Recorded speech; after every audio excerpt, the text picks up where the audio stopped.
I don't want to start talking with this song. This has a long shelf life in my life. Most songs don't because I just put them on play and I don't stop it until I'm done with the song. You know, just like, all right, I'm sick of that song, then it's off and running. But not this song. So anyways, we're the Ball Hogs. Welcome back. If you missed a previous segment, make sure you check it out. We had Evan Silva from Roto World, senior NFL editor, one of the best in the business, studies tape like none. He's a beast. Yeah.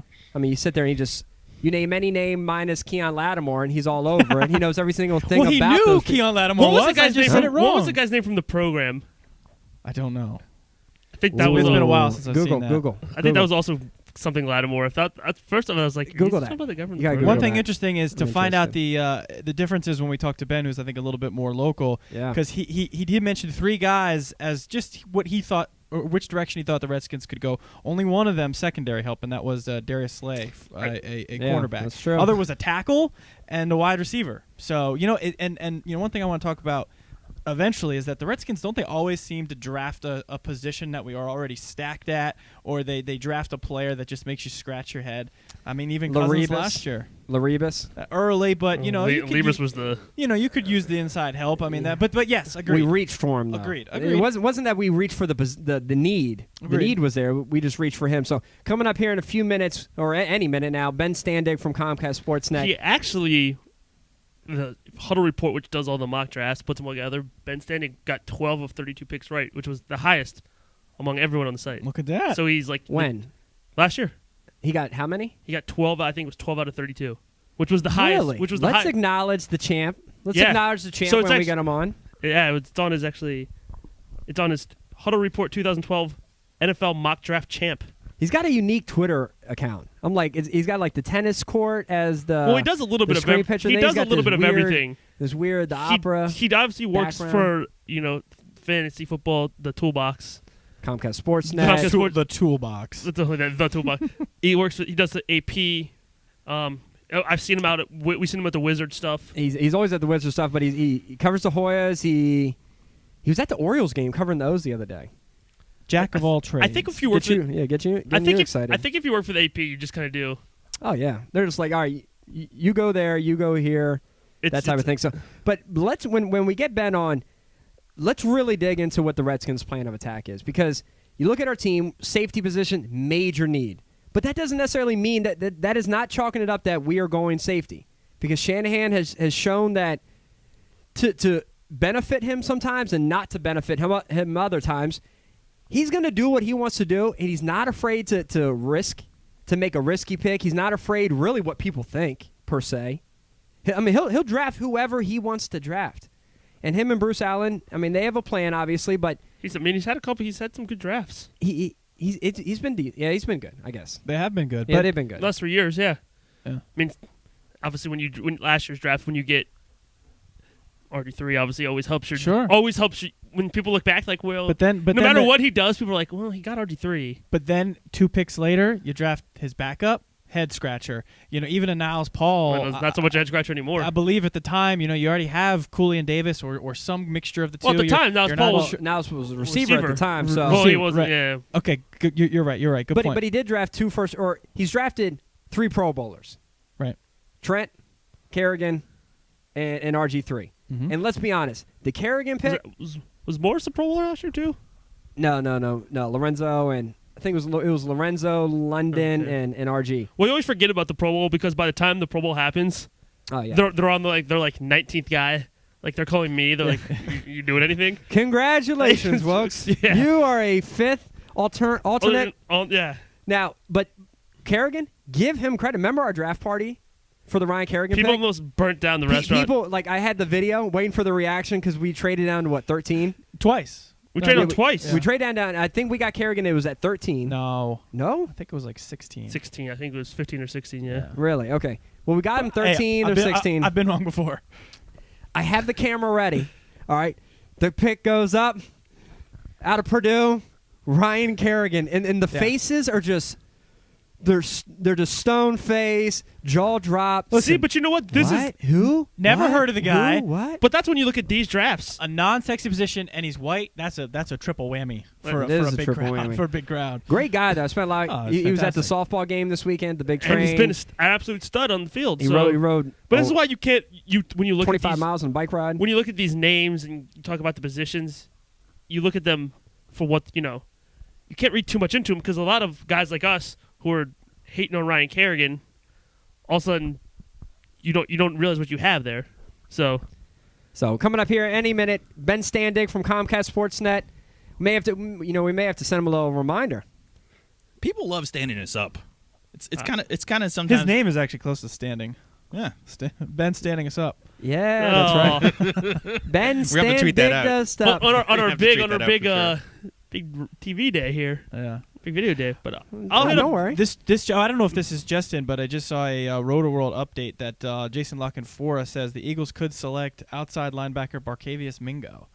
So that could be interesting there if they keep him. Stay away from Austin. If they keep four. I don't want them to have Austin either. I don't want them to have Barkevious Mingo too, because as we found out, I'm big into names. I love the name Barkevious Mingo. I don't want to have to root against him. That's just the truth, man.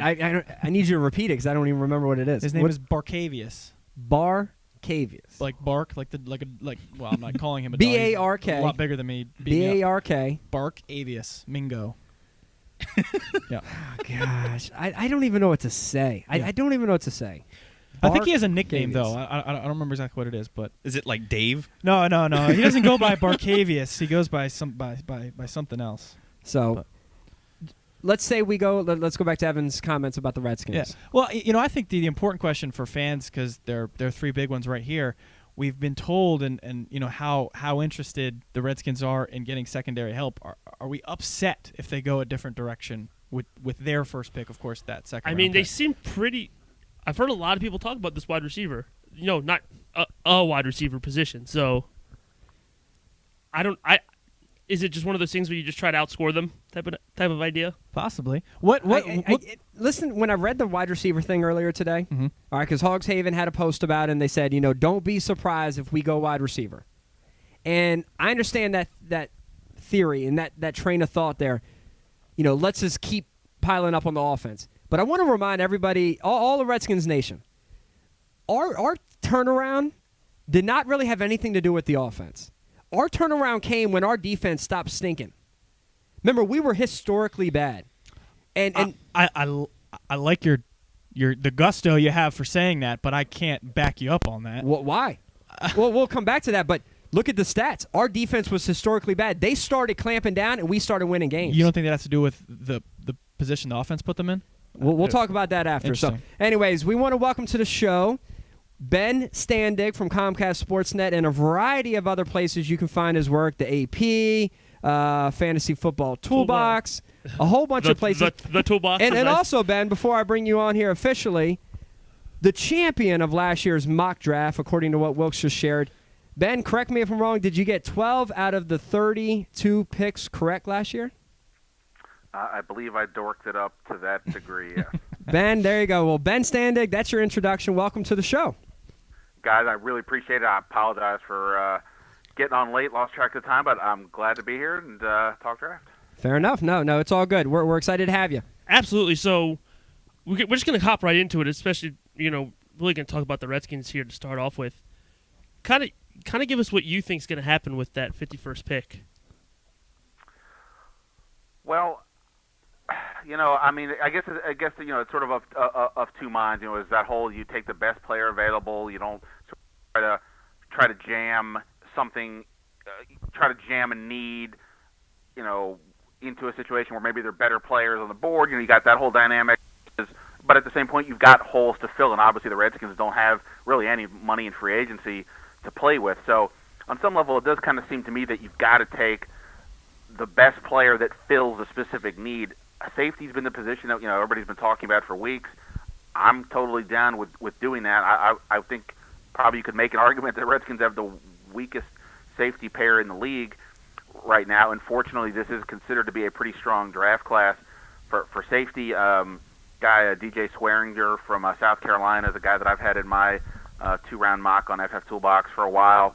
I'm not going to sit here and pretend that I've studied game tape on this guy and can tell you, oh yeah, he's definitely got great cover skills and blah blah blah. But you've read enough stuff, and he seems like a guy that would be a good fit.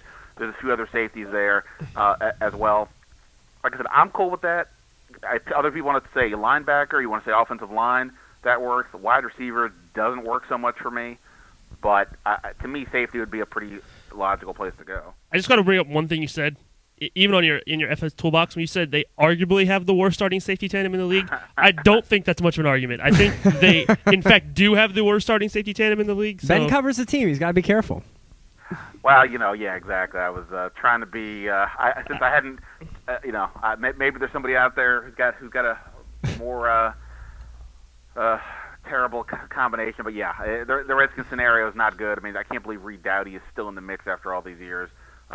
But he is, and that needs to end sooner than later. So he's the cockroach that the Redskins fans can't seem to kill. Don't except go for there. playoff games. He played good against Seattle. He did play good against Seattle. Sorry. Ben, now, all right, you kind of went both ways with what you said when you were talking about the 51st draft. You said take the best player at the position. So I've thought for a second you were about to say take the best player available, but then you quickly threw in at the position you need. So are you saying no matter what, safety is the need on this team, no matter what the case is, that's what we should go and focus in on at the 51st pick? I read and I'm blanking on the paper, so somebody may have to look this up, but one of the papers that covers the Miami Dolphins a couple weeks ago wrote a story about how Miami uses what's called a horizontal draft approach. And I think other teams have done it. Ron Wolf, that's apparently how he did it for years with Green Bay. And I guess in essence, what it's saying is, rather than this notion of ranking everybody 1 to 300, and okay, this guy is the top guy left on our board, we're going to take him.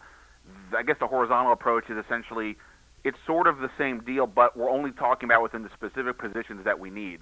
I mean, for example, Eddie Lacy from Alabama is considered the top running back in the draft. If he's sitting there at 51, and it's possible he falls because the value of running backs is diminishing, does it really make sense to take him when you have Alfred Morris, and on a team that has other needs? I think it's sort of in that realm of thinking, like, look, we need these positions, figure out which is the best guy within that position, even if technically he's 10 names below our list. I think that's the way to look at it. And to me, it seems logical, especially, again, it's not like the Redskins can go out and fill a lot of needs because they don't have any money. So I almost think they have to take somebody. It doesn't have to be safety, but linebacker, offensive line, you guys might have maybe even tight end because we don't know exactly what's up with Fred Davis. But taking other positions that you have already starters at, to me, is probably not how I'd go. Now, that's a great point, and it's something that Redskins fans need to keep in mind as we go through the next couple of days. Because of the fact that we are strapped financially, maybe in previous years we could afford the luxury of going out and just getting the best player available and then filling the needs and the more dire needs through the rest of the free agency and that type of thing. But you bring up a great point, Ben, and Redskins fans, keep this in mind. We don't have any money to fill those other positions. We barely have enough money to sign. Yeah, to sign our draft picks. We signed these draft picks. I think we're done. So where else are you going to fill a safety if you don't draft somebody? Yeah, no, exactly. I mean, and I think that's important. I mean, maybe once you get past the second and the third round, maybe at that point it's, hey, we got to take guys who could maybe make the team, however that comes to pass. But you hope if you get lucky, at least in the second and third round, you find some guys, if they can't be flat out starters, at least in nickel packages or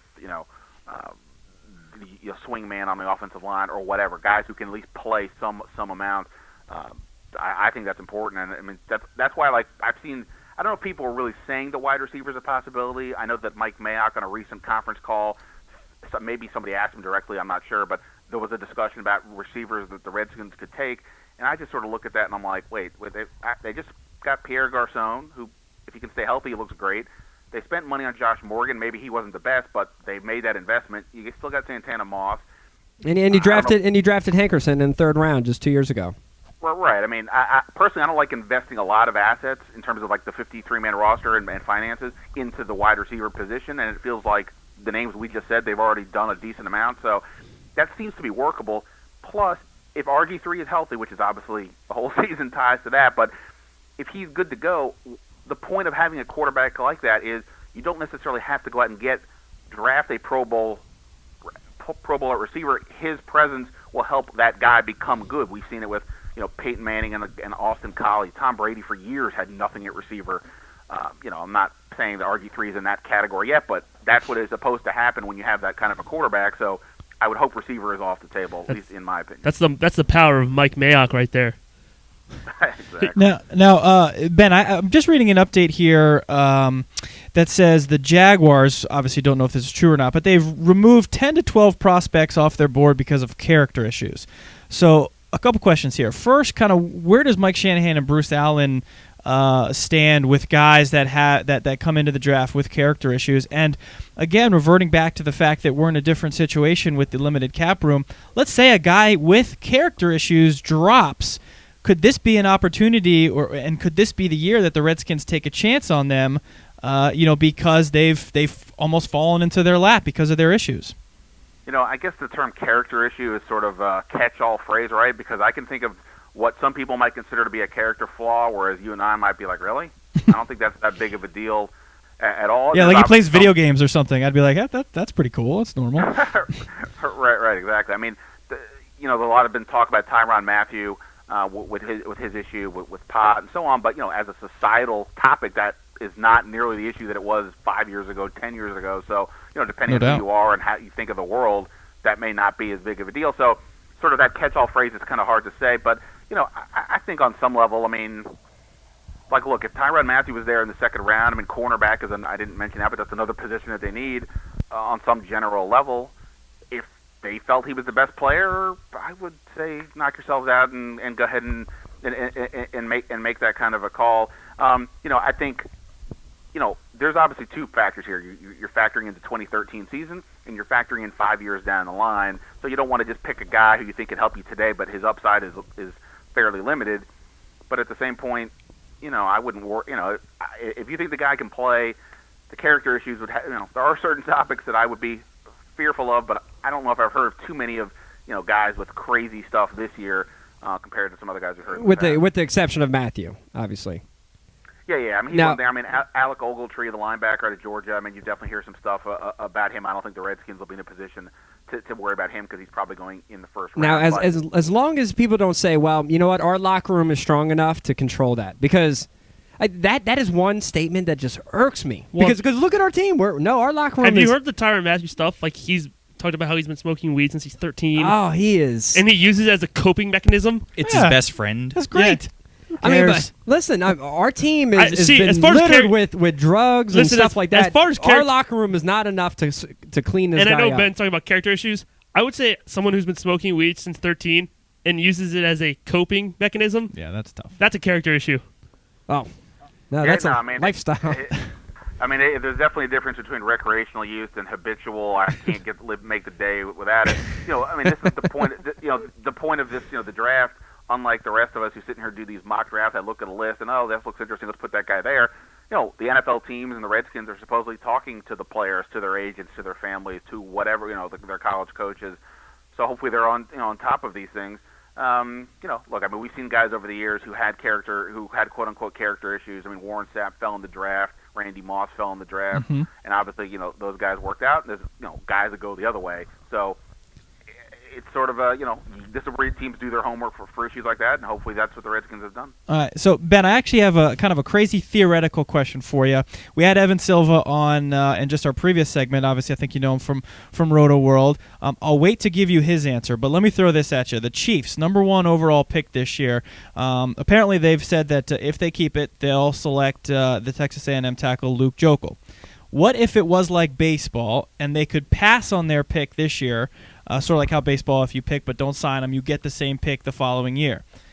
So if the Chiefs were to pass this year in order to guarantee themselves #1 overall next year, and we'd assume that they would take Jadeveon Clowney. If they were allowed to do this theoretical situation, do you honestly do you think, Ben, that this franchise would do it? This is officially his shtick. I love it. This is his bit. I like it. It's a good bit. I like it. I like the deep thinking. You seem like somebody who might have been hanging out with Tyrann Mathieu. I like that. So do I think Kansas City would actually do that? I would say no for a couple of reasons. One, Andy Reid just showed up. I mean, not that he's under a massive pressure to get things going, but at the same point, I don't know if he wants to wait. And two, look, I know Clowney, because of his position, it's probably a safer bet that he'll be at the top of the draft. But we saw Matt Barkley this year. A year ago, he's a top 5 pick. True. Now he's probably going in the second round. I mean, you never know. A guy gets hurt. I wouldn't wait for next year. Now, this isn't a particularly high draft. If it was a quarterback, maybe I'd be more inclined. If you knew that RG3 and Andrew Luck were going to be there, but I suspect they would just make the move. So it was the same answer as Evan. You were just nicer with it. Evan basically called me crazy and said to chill out on Clowney. He was very adamant about no. So that's funny. No, I do like the out of the box thinking though. Well done. All right, Ben, where are you going to be this week? Are you covering the draft specifically, or are you just kind of? I know you're all over the place with the different teams you cover and the different events. Well, as it turns out, I'm going to be at the most random place that has nothing to do with this. I'll be at Georgetown basketball's team banquet, and I'm debating, because this is how nerdy I am with this stuff. I'm debating whether I want to go radio silence and not know anything about the draft and come home and watch it, or if I'm just going to go crazy. Will there be TVs at this banquet? As far as I know, there will not be. No, but you've already done your research a little bit on it, huh? Well, I did. I was at this thing. You've been there 2 before, years yeah. ago, Okay. And 2 years ago, your standard, dining hall kind of room situation. People, rubber chicken. People give speeches. That kind of deal. It's the Otto Porter going away party, huh? In essence, that is probably what it is going to turn into. Yes. All right, fair enough. Well, keep us posted. We'll make sure to tweet you every pick on the Spoiler alert. As the envelope makes its way to the stage, we'll tweet you. Ben, we appreciate you coming on, and keep up the great work. We love checking out your stuff on Comcast Sportsnet, as well as all the other different platforms you write for. So enjoy the party. I will. I appreciate it, and keep up the deep thinking. I look forward to hearing what else you guys come up with. Good. Thanks, good. Ben. Thanks, Ben. All right. Ben Standig, Comcast Sportsnet. It's funny. Actually, this came up earlier in basketball, too. So if I would have had the chance, or in a different segment, I'd ask him about Andrew Wiggins, too. About possibly if you were to pass on the draft to take a Nerlens Noel, to take a guy like this. That's essentially, would you pass to take that's essentially what Bill Simmons. Andrew Wiggins. What Bill Simmons said with Nerlens Noel, you draft him knowing how his knee is. You sit him out next year. You say, don't worry about playing. Well, it's the Blake Griffin thing, even though I don't know if that wasn't purpose. Yeah, that wasn't but purposely. they basically said, if you're Charlotte, you draft Noel, you say, get healthy. Yep. Then next year, he's healthy, and you have Wiggins. So it's kind of a similar... Listen, if you're going to rebuild, you're saying just do it. Just tank it. Because tank it. Don't even try to be because we were talking about just tank it. being the worst you can be is somewhere in the middle. Worst you can be is a Washington Wizards, basically. Real quick, though, about the NFL draft. Tell me if I'm wrong. I think I heard something that they are going to stop showing on TV who gets selected beforehand. Am I wrong about that? Yes, they are. Thank goodness. That was the worst. That was the worst. I did learn today that the teams in their draft room... when they go ding, ding, ding, ding, ding, and the picture pops up? No. Well, where basically they're waiting on the 8th pick, but the cameras are showing the guy getting the call. At the table. The cameras are so you showing already know the what's hugs. coming up. It's like, okay, well, you already know I this did guy's learn going. today that the teams get the picks a pick and a half before in the war room.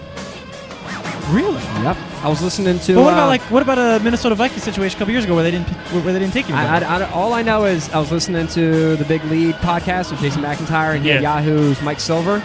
Mike Silver was in the St. Louis Rams war room last year. It was the first time he was ever in the war room. And he said that was what amazed him more than any, that they get told the picks like a whole pick in advance. Yeah. I'm assuming by the other representatives from the teams, though. I don't know. Maybe there's like an NFL rep that's like... somebody. That's interesting. So...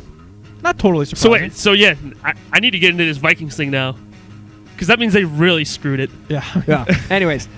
All right. We have a great last call lined up for you to finish up. I'm excited to jump into a bunch of different topics. Special thanks to Evan Silva and Ben Standig.